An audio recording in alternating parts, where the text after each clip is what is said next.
السلام عليكم ورحمة الله. الحمد لله رب العالمين والصلاة والسلام على سيدنا محمد وعلى آله وصحبه أجمعين. All praises due to Allah, and may Allah's peace and blessings be upon His final messenger Muhammad sallallahu alayhi wasallam. Today there was no talk Maghrib time. SubhanAllah, we had some difficulties reaching, but Alhamdulillah, we made it for the dars.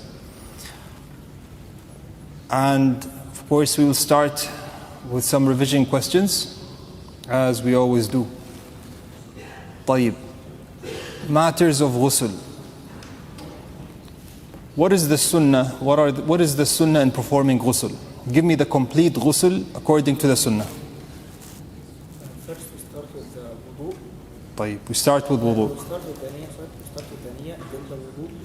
طيب. Then we let the water. Before that, he missed something.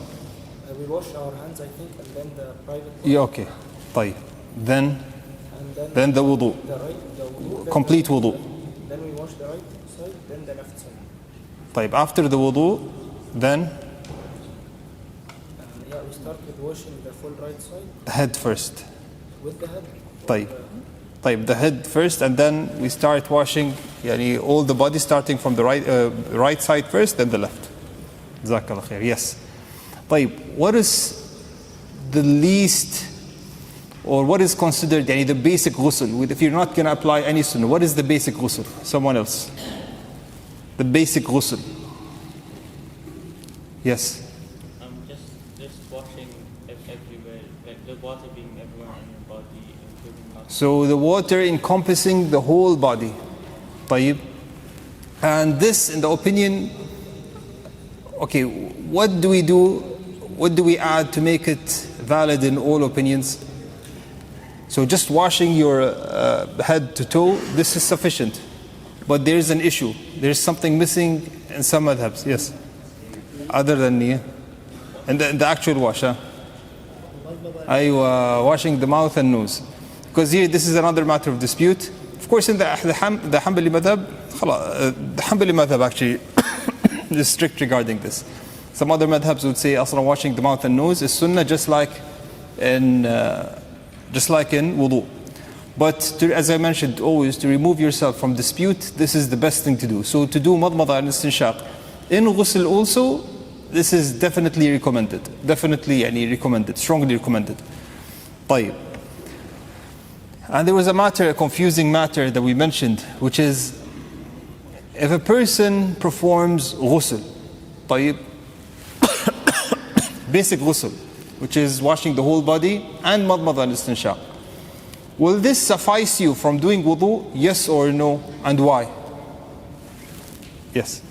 Yes, if your ghusl is for janaba, then yes, otherwise no. Okay, so this is confusing. If your ghusl is for janaba, then yes, it raises both major and minor ritual impurity. So if your ghusl was out of janaba, this will suffice you can go and pray directly. If your ghusl was not out of janaba, so a person wanted to do sunnah ghusl for Jum'ah prayer, he's not in the state of janaba, or he wanted to do ghusl but he's not in the state of janaba, and he used the basic form without wudu, this will not suffice him. And I tried to look in the opinions of the scholars, even the other madhabs, they're strict on this. Yeah, they're really strict on this, subhanAllah.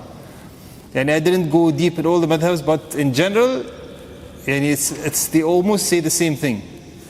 A ghusl that removes janaba will also remove hadath, so a person can perform prayer directly. But if there was no janaba, be careful. Perform the sunnah, make a wudu first, and this wudu will suffice you.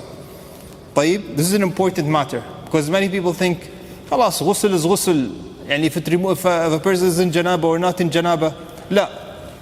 If you're not in a state of janaba, do wudu first and then ghusl, just like the sunnah. The Messenger Muhammad ﷺ, as we mentioned, after washing the private parts, he would do a complete wudu, just like a wudu for prayer. And then he would do ghusl. طيب, so this is very important. طيب. Another important matter we mentioned before the dars of ghusl. because we're going to need it now. When we spoke about wiping, what's the ruling on wiping over bandages? So a person, okay, let me give you an example. A person wants to perform wudu, and he has a broken hand. There's cast on it. The cast covers his hand but does not cover his fingers. And he wants to perform wudu. So what should he do? Yes. لا. لا. Listen to the answer. Huh? Yes. He just needs to wipe. Before that, the other body parts, what do we do first? He does a normal wudu. Normal wudu. He reaches this body part that has a cast on it. Does he wash it? No, he just wipes water over it, but the fingers that are out the cast, he shall wash them. He says, okay, so this body part now, your right arm. What is the obligation? The obligation is to wash it with water. You're unable to wash it because there's cast on it. In this case, we wipe the part that's required to do ghusl. So, the part that is required for us to wash, we wipe on it, and we make sure that we wipe it completely without leaving anything left. So the part that is washed should be wiped completely. And then the fingers, they were not wiped and they don't have a cast. We have to wash them. So whatever we can wash, we wash. Whatever we can't, we can wipe. And then we mentioned something in a situation, for example, burns, medication or certain allergies or certain medical conditions where we're unable to wash and we're unable to wipe. In this case, what do we do? Tayamum. Yes. We try to do a wudu, okay, and wash whatever is required to wash. And the area that we did not wash and we did not wipe, after completing the wudu, of course this area you did not wash and you did not wipe, you do a tayammum for it. And how do we do tayammum? Tayammum, inshallah, will be in this dars, inshallah, we'll talk about tayammum. So it's important to know these rulings. It's very important to know these rulings. At the end, inshallah, of tayammum, we'll mention certain rulings that many people need to know, especially we might have relatives or friends that we have in hospitals, for example, on a hospital bed. He cannot go and perform wudu. Does he have the same ruling as tayammum? Or even if there's no natural rock or soil, what can he do if he can't do tayammum? These cases, inshallah, everyone needs to know the rulings for this because it happens a lot. And we don't have, many people, they leave salah altogether because of these things. So, I'm in the emergency and I cannot perform wudu, so he left prayer altogether. No, there is a way. Inshallah, we'll discuss this at the end of this session. Yes. We still did not start. Yeah, go. For the tayammum, what if it's your hand or your face that is burnt? We'll mention this. And after we study what tayammum is, then you ask these questions. And ask Allah to preserve our hands and faces. Such examples. Tayammum. Subhanallah, Allah's religion is easy and there's exceptions for all situations. And once if a person is unable to use water, there's a solution for this. A person who is sick, he cannot use water, there's a solution for this. A person cannot stand up in prayer, he can pray while sitting down. He cannot sit down, he can pray while lying down. He can't perform a complete prayer because he's in the airplane, for example. There are certain rulings for every situation. But a person must pray. Prayer is something that he should, as long as intellect is there, a person is required to pray. A person is required to pray. تيمم. عن عمار بن ياسر قال بعثني رسول الله صلى الله عليه وسلم في حاجة فأجنبت. So the Messenger Muhammad sallallahu alaihi wasallam sent Ammar ibn Yasir for something, and during his mission or during his work, he was in a state of janaba. فأجنبت فلم أجد الماء.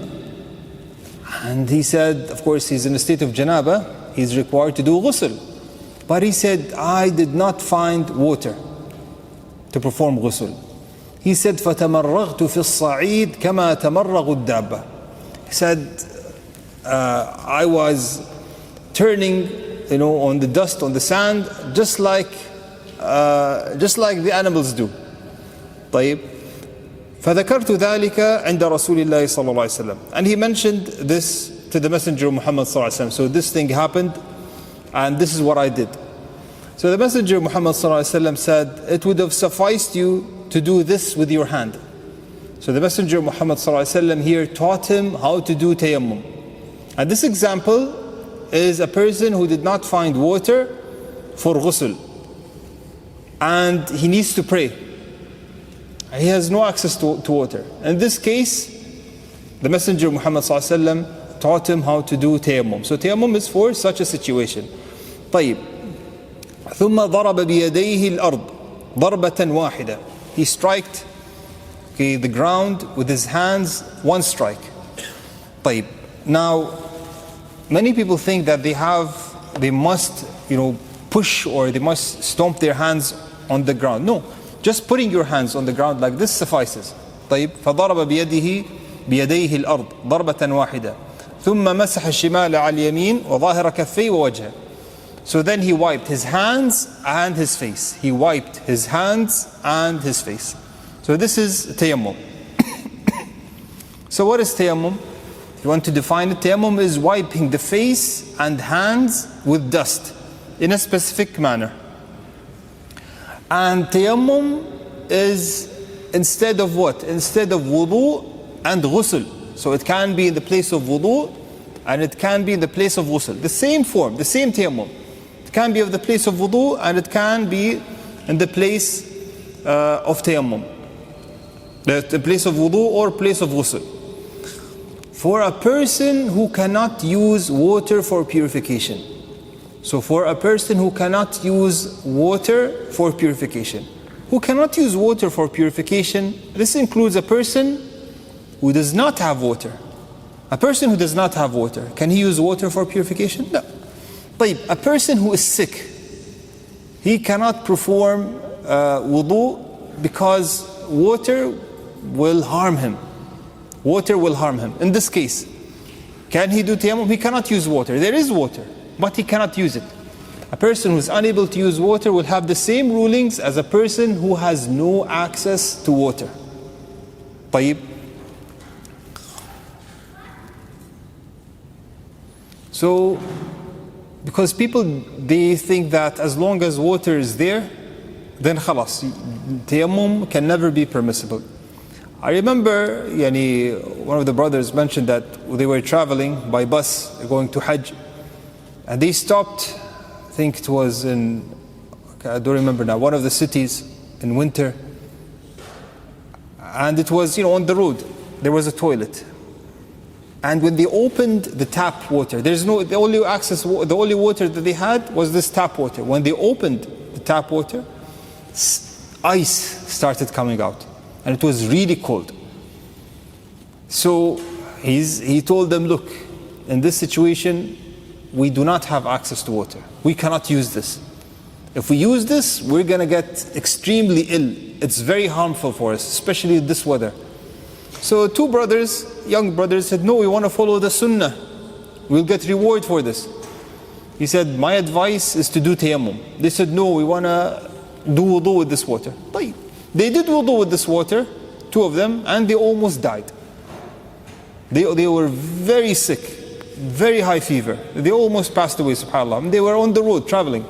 So the Shaykh and those who were with them, they did tayammum and they prayed, alhamdulillah.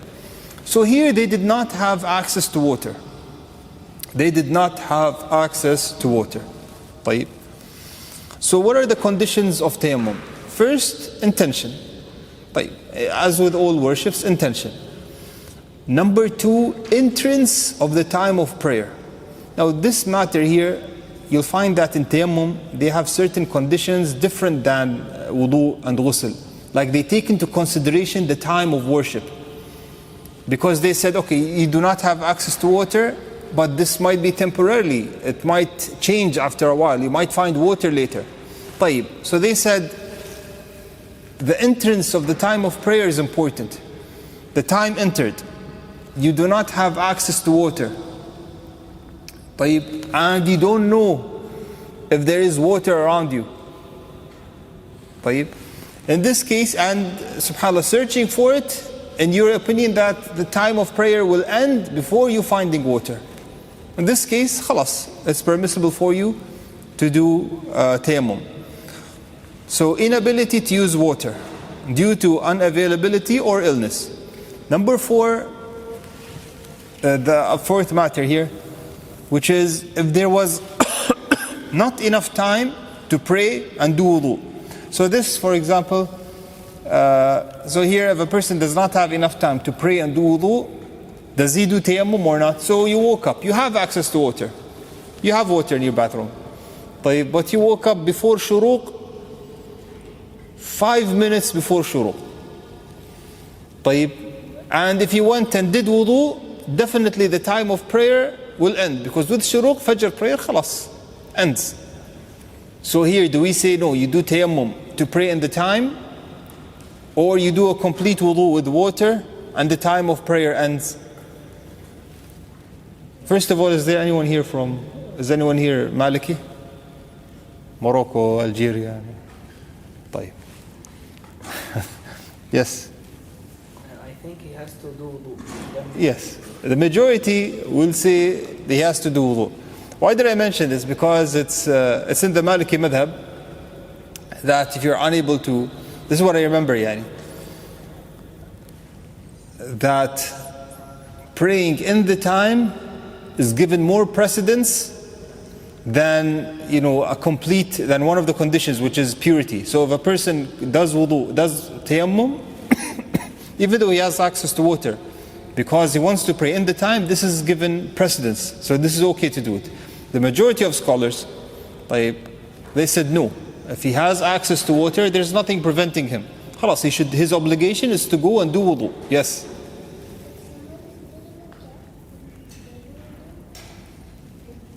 You wear a cap, you remove your cap, because you can easily remove this cap, you can easily remove it. So you have to remove it and do wudu. But if a person had an injury and they had like a cast or a bandage and they said you cannot remove this, here you wipe over it.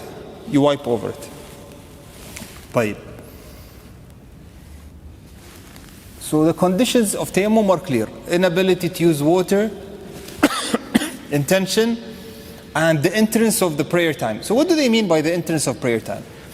So you're in the desert, and before Dhuhr Adhan, and subhanAllah, it happens that you do not have water. And you're very far away. You can't say, no, I'll just drive. You're very far away.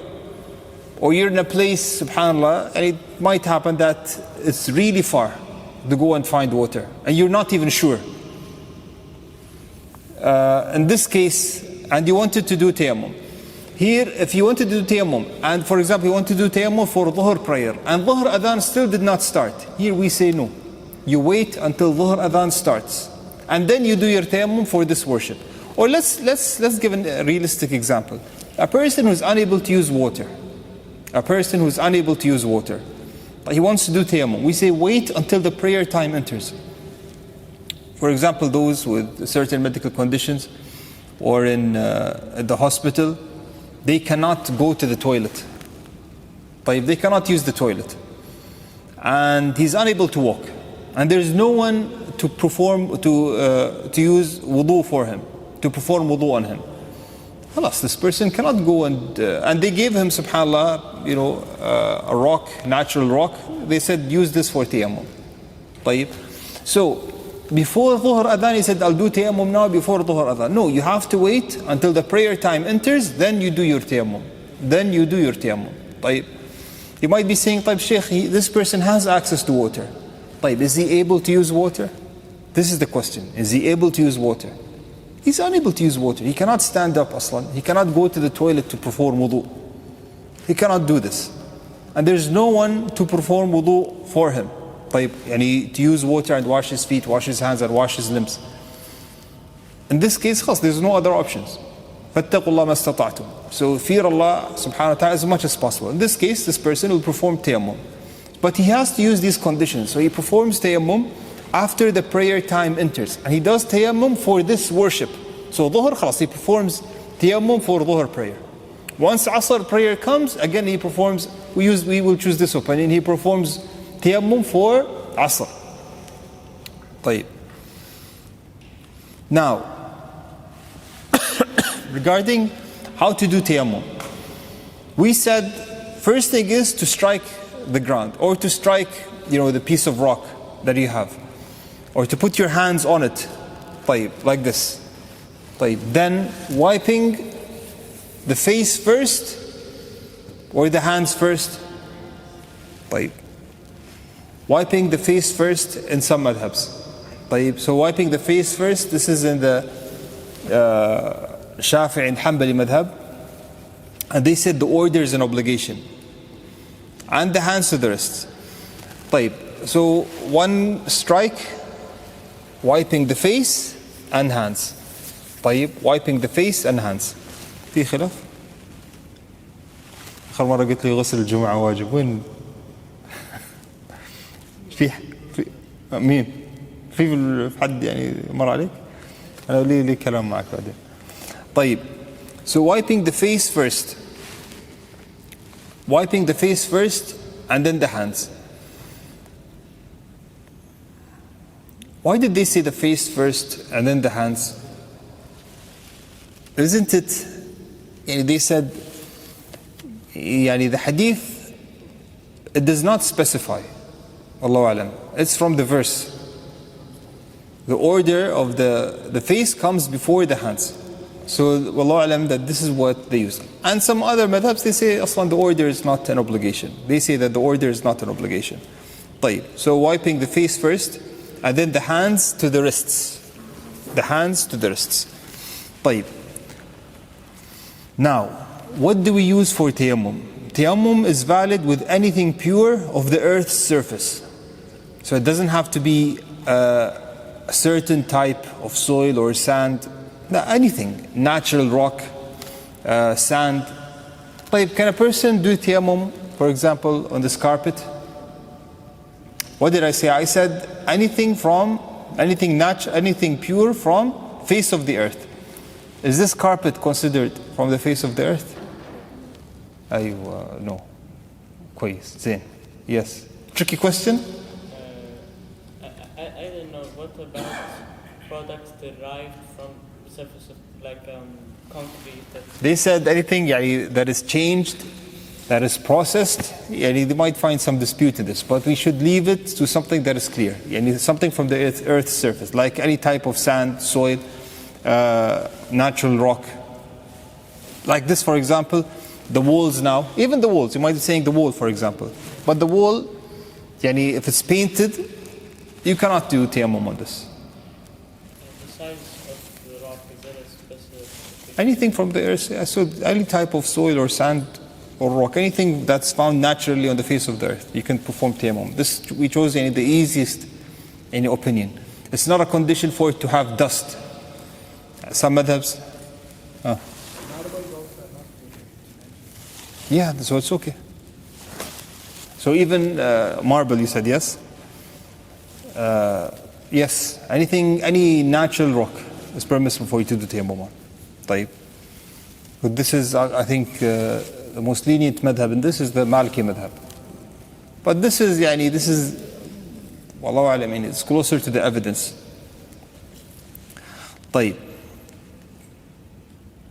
Yeah, see here. It's not a condition for the material to have dust. This is the Maliki and Hanafi madhab. طيب. If the material is not there, then he is exempted from the purification. And in the case of the hospital, again, on the hospital bed,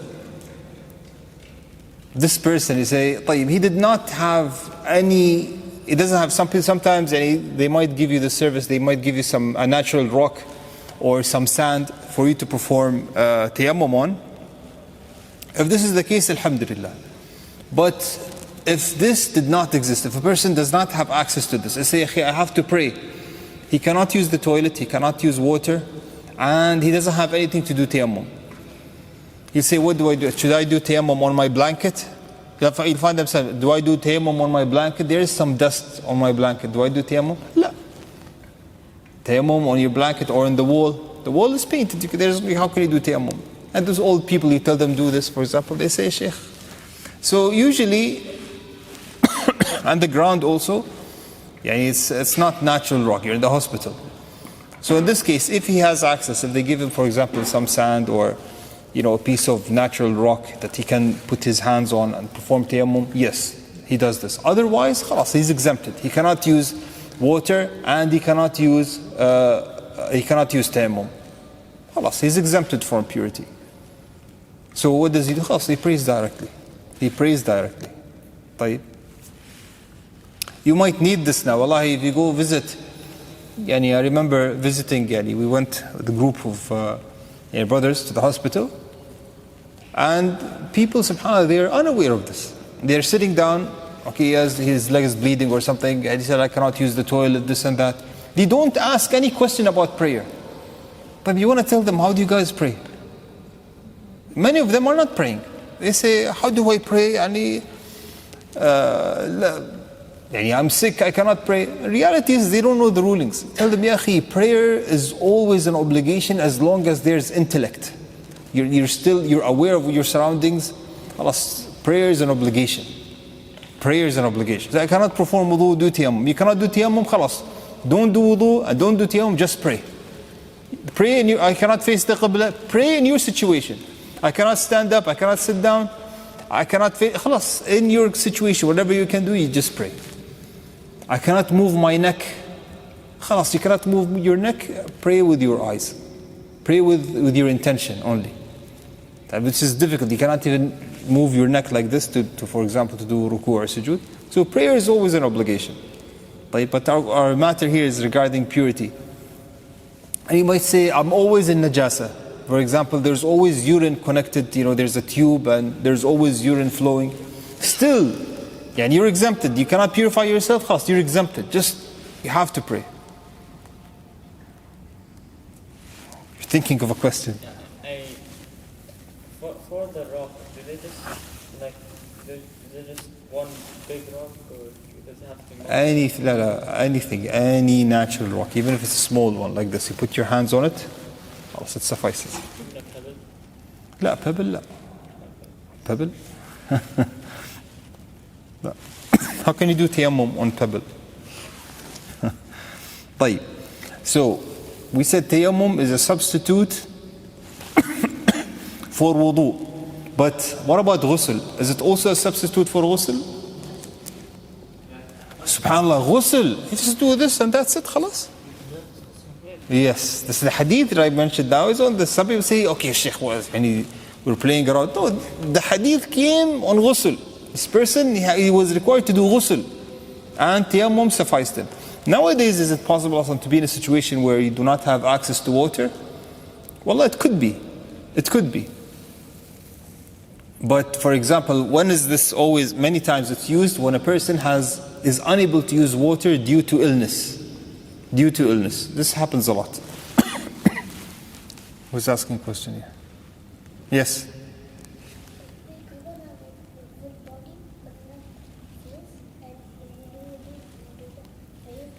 But you covered bandages, yani? لا, remove this and perform wudu. Today your questions, something, I don't know. Today the questions not normal. Are you guys covering him up and you're tying him and saying, he's asking questions, well, I have to sit with his father today. Where is his father? He did not attend. Where is his father? Sheikh. جزاك الله خير. You say, well, I'll show him at home. جزاك الله خير. طيب. So we mentioned that it's a substitute for wudu and ghusl.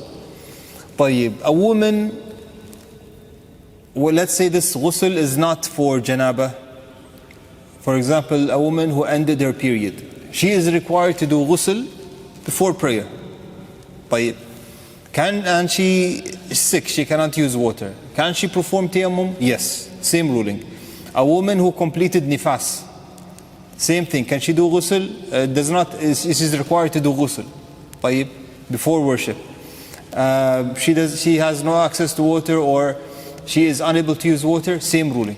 Same ruling. Yes. Someone was on janaba and he couldn't use water, and he did it tayammum from ghusl instead of ghusl. Does he, if when water is validated, does he have to do? Yes, we will mention this now. Here, this matter. So tayammum doesn't raise ritual impurity. It just gives you an exemption for that specific worship. Yani, they said if tayammum raises your impurity, you're not required to do wudu or ghusl once you find water. But the Messenger Muhammad ﷺ said if a person finds water, he can perform tayammum for whatever time he needs. But as soon as he finds water, he has to perform wudu or ghusl. As soon as he finds water, he has to perform wudu or ghusl. Okay? Now, let's say you had enough water for wudu, or let's say you have enough water to drink.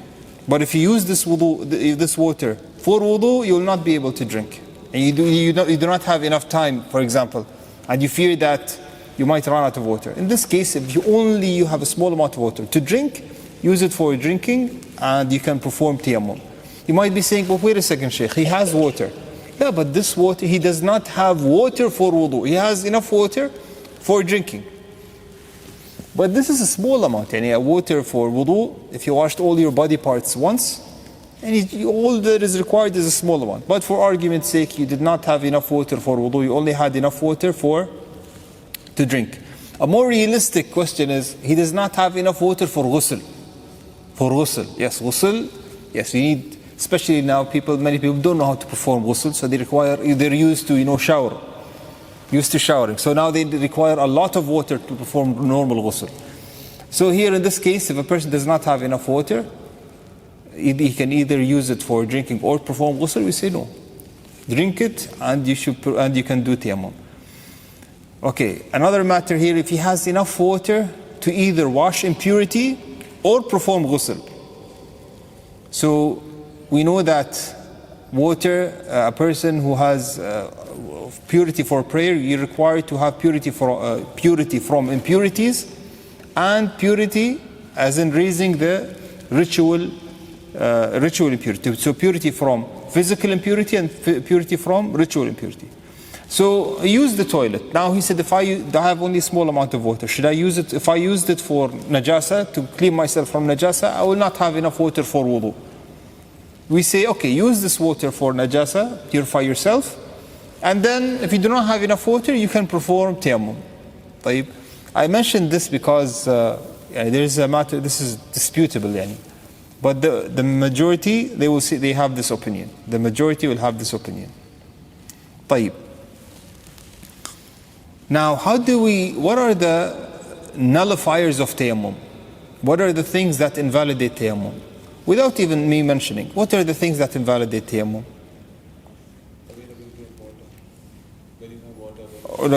Okay, before that.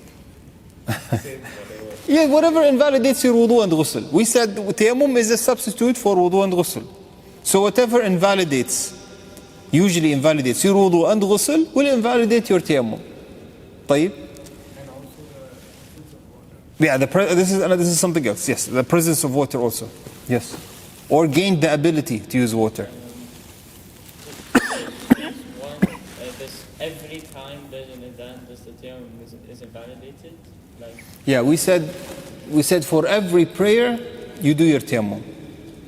You're praying, for example, dhuhr, خلاص, you do your tayammum for dhuhr. Second question, I don't have this realistically. So do you understand? So you do your tayammum for dhuhr. So asr time still did not enter. Once asr time enters, you do your tayammum for asr. Okay. Second question, I don't have this it happen? What if he somehow discovers water while he is praying? طيب, if he discovers water while he's praying, this is disputed. Should he continue his prayer because he entered in a valid way, or should he break his prayer and go perform? This is disputed between the scholars.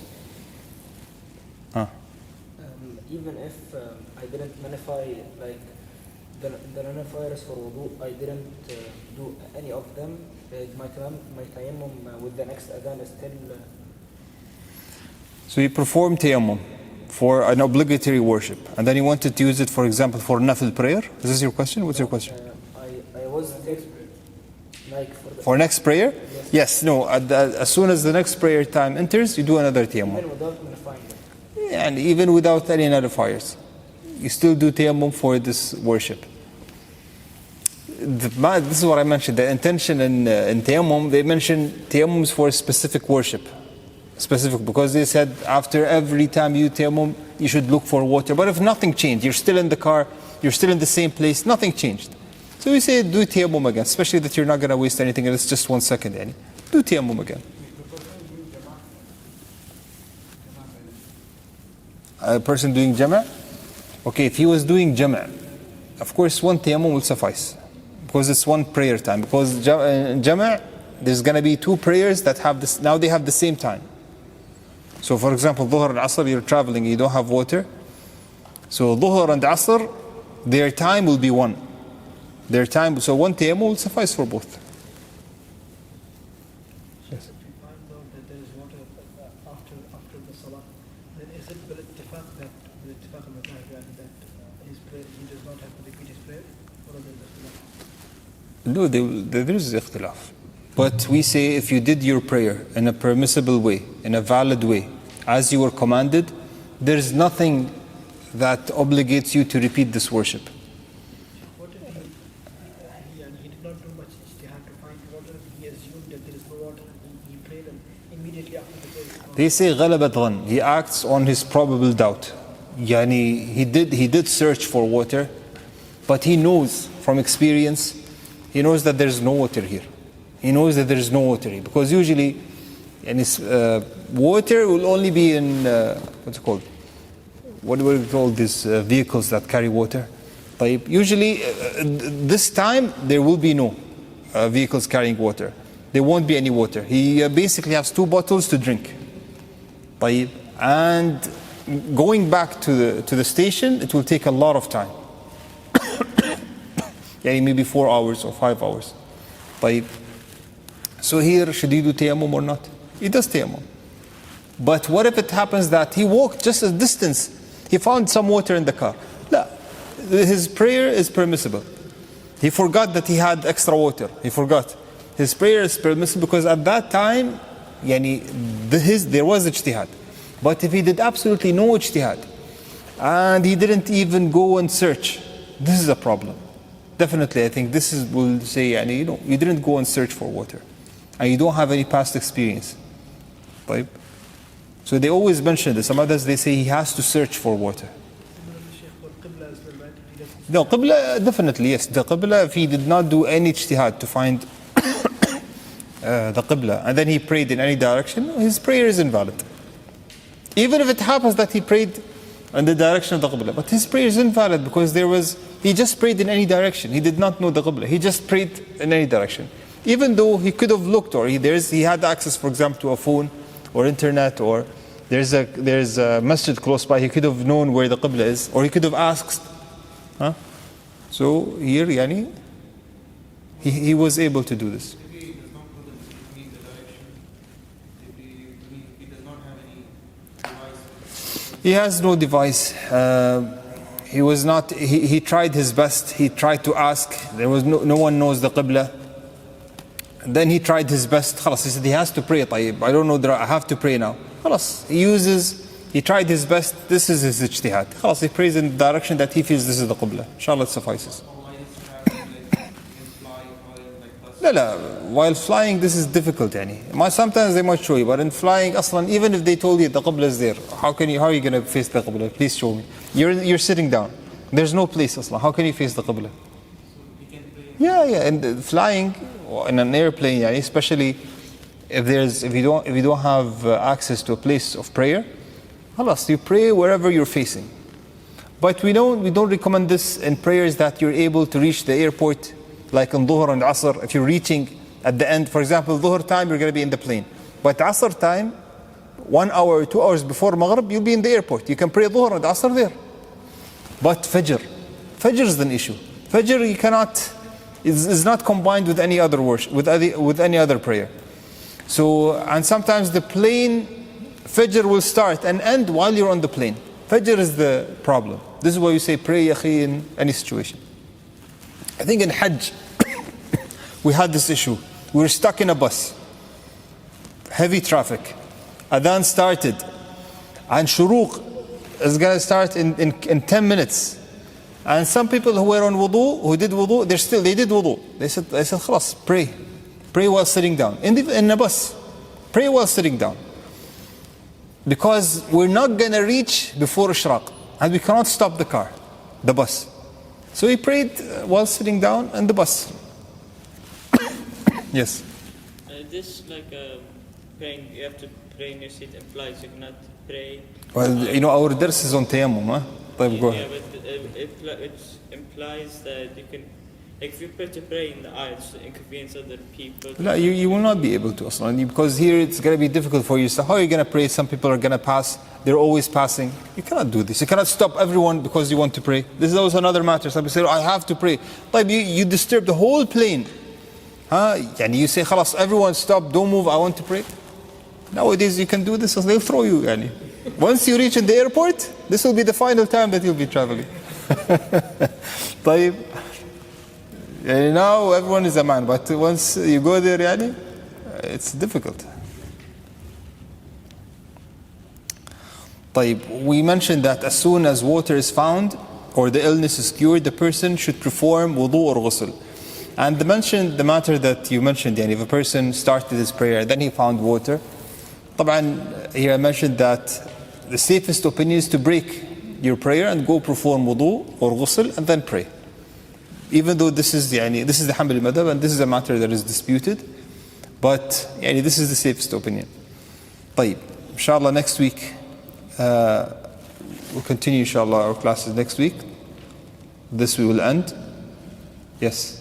My question is related to Qibla direction. When I prayed in after namaz, somebody told me that the direction is not there, isn't there. So I need to repeat that namaz or not? Okay, what's the difference in there? A lot or small? For example, you're praying this direction. طيب. And where was the Qibla? It's opposite side. Opposite? Opposite, not too much different. Okay, see, you're commanded, since you're commanded to face the direction of Kaaba, not pinpoint Kaaba, but the direction of Kaaba. So You can say my face is right from you. see. The left side.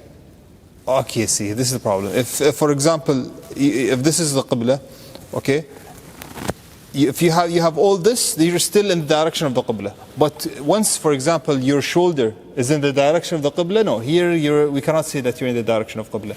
But the question is, why did you face this direction to start with? You just prayed like this, or you thought that this is the direction, or what? Actually, I stayed in my friend's house, so nobody inside. Okay. Last time, so I just thought that the direction. Okay, here you could have asked. Your friend's house, you could have, they pray, huh? Actually, I asked, but he did not pick my phone. If you wanted the safest thing, to repeat this worship. Repeat it is better. Because here, خلاص, you remove yourself from dispute, repeat your worship. Repeat the Isha prayer. And someone have any questions? Yes. Sir, I have one question. It's a little different from your subject. Yeah. When Imam he start prayer and he complete his first rakah and go to ruku, and the worshipper he join him in ruku. After Salam he should complete that rakah or not? He joined him in ruku'? Yeah. When I say he joined him in ruku', he said Allahu Akbar while standing up. And then he did ruku', he said Allahu Akbar for ruku'. His hands touched his knees before the Imam rising. Then yes, he joined there. I saw so many people No, what's the question now? We can take, what's the question? The question is, he joined ruku' in He missed the Fatiha. He missed the qiyam, no problem. If he joined the ruku', then he has, خلاص, it sufficed him. He got the unit. He reached the unit, no problem. Even if he missed Surah Al-Fatiha, no problem. Don't need to complete. No. If joining in ruku', it means that you have caught this unit. You have caught this unit. One of the companions, he was rushing to prayer, and they were jama'ah, they were ruku'. He joined in ruku'. So the Messenger Muhammad ﷺ did not command him to do it again. And second, I have one question more. Is this clear? Yes. So if you join in ruku', it's no problem. But the issue is, how do we know did he join in ruku' or not? This is why I said he has to do takbirat al-ihram while standing up, and then he does another takbir, or even if he does not do another takbir, but then he went for ruku' and his hands touched his knees before the Imam said Sami Allahu Sah from Sami Allahu Muhammad, or before the Imam raised his head, he's sure that he touched his knees, his hands touched his knees before the Imam raised, even if he did not say Subhan Rabbil Azim, not even once, then he has caught this unit. If he's in doubt that the Imam, maybe he raised his head before, I'm not sure, no. If you're not sure, make up this unit only. طيب, yes. And when Imam he start the obligatory prayer, first prayer, and someone praying, performing sunnah, and he did not complete his first rakah, so what he will do there? Well, here the madhabs will have different opinions. The majority will say he did not complete his first unit, yeah? No, he need to finish his sunnah and join. Okay, this is different. This is a matter of dispute in the madhabs, but the safest thing to do, if you ask me what I see is closer to the sunnah, he leaves his sunnah, he invalidates his sunnah, and he goes and joins the imam for the takbir al-ihram. This is definitely the best thing and the closest thing to the sunnah. The Messenger of Muhammad ﷺ said, لا صلاة بعد الفريضة إلا الفريضة. إذا أقيمت الصلاة فلا صلاة إلا الفريضة. Sorry. إذا أقيمت الصلاة فلا صلاة إلا الفريضة. If the iqamah, the fard prayer starts, there is no worship except the fard.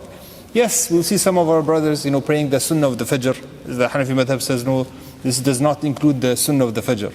So they pray the sunnah of the fajr, they try to finish it, and then they want to join the imam. Don't argue. If he does this, you tell them, look, it's better to this. But if he's following the madhab, you're not gonna. There's so little that you can do. More than this, what can you explain to them? Otherwise, but don't cause problems. But this is what I mentioned. This is what's best to do: to leave the sunnah, go and join the imam. Then you can pray your sunnah after worship, after fajr. But if he was, for example, in his second unit, and he's in ruku', for example, second unit, and he wants to finish real quick and then join the jama'ah, no problem. Sorry, last question. We'll take When a jamaat start, Yeah. why the people they not join the feet with the feet and the shoulder with the shoulder? I think there is a Why the jama'ah they don't do this? You ask them. Usually we tell them, this is the sunnah. Is it okay to put your feet next to each other and the shoulders next to each other? طيب. They don't want to. Some people, they don't follow the sunnah. Or some people, if you come too close, he runs away a bit. There's a gap of 1 inch. You come closer, he will go to the left. Or wallah, it happened to me once. And I came closer, he left his prayer and he went some other place. So from then I said, خلاص. Anytime I come close to someone, خلاص, I see. I will not be able to pray. And some people, they go too much. They say the sunnah, he pushed me. This is not the sunnah. The sunnah is touch. Not to pray on me. Pray next to me. His feet are on my feet. That's too much. It's not the sunnah. Yes.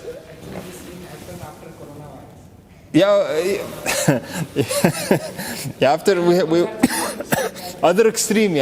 Coronavirus, some people, they still pray till now, they leave like 2-inch gap. For Corona finished now. We either follow this ruling or not. So when Corona happened, people pray, they leave a distance. This was due to that situation only. Nowadays, nobody can claim and say, a person has cold, he has cold, I'm not going to pray next to him. No, these things are not taken into consideration. Cold was there at the time of the Messenger Muhammad ﷺ. They used to pray next to each other. There's not an issue. But Corona was different. Corona it was a pandemic, and خلاص, if it spreads, it spreads يعني. طيب. خلاص. Oh yeah. Okay, let's say it's winter and the water is very cold. I cannot do this after janaba. Yeah, see, this is okay. I do tayamum. Yes, this is the thing. How cold? Yani, nowadays, and we all have heaters. Which building, Sheikh, you're living there? No. No, I know, I understand. No, I had the situation, subhanAllah, I was traveling. We lived in a village. There's no water, and it was really cold. Yeah, you touch the water, I said, I'll die. If I do ghusl in this water, I will die. So in this case, definitely you either wait or they warm the water for you. They say, you try to warm the water. If you're able to warm the water, you have access to it. But if it was that you're unable, you cannot do it, and you're in a situation that you're unable to use water for wudu or ghusl, here we say you perform tayammum. It's only for ghusl. Let's say I have water for wudu, but not for ghusl. طيب, if you have water for wudu but not for ghusl, then you do not have enough water. Tayammum is applicable for the next prayer, let's say. I can do a wudu, I need to repeat the tayammum. I can do wudu, but I cannot bathe, let's say. Okay, so the next prayer comes. Let's say you did tayammum for this prayer. Next prayer comes. You have enough water for wudu? You have enough water for wudu? You do wudu. So when water is available for the ghusl, then I need to repeat ghusl. Yeah, but wait. Okay, in this case, you do not have water for ghusl, but you're still in the state of janaba. صح? You did not do ghusl. Correct. Yeah, tayammum does not raise the so doing wudu, I don't think it will affect you here. Okay, now I'm not going to give you a fatwa, but I'm just going to say, Wallahu a'lam, there's going to be tayammum, but I want to go and research this. But it's going to be tayammum because ghusl, janaba is not raised.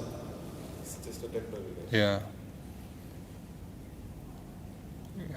Inshallah, we'll see to this, inshallah. Next week, inshallah, you ask me the same question. طيب. خلاص هذا والله أعلم. لا next week خلاص. هذا والله أعلم وصلى الله على نبينا محمد وعلى آله وصحبه وسلم. جزاك الله خير.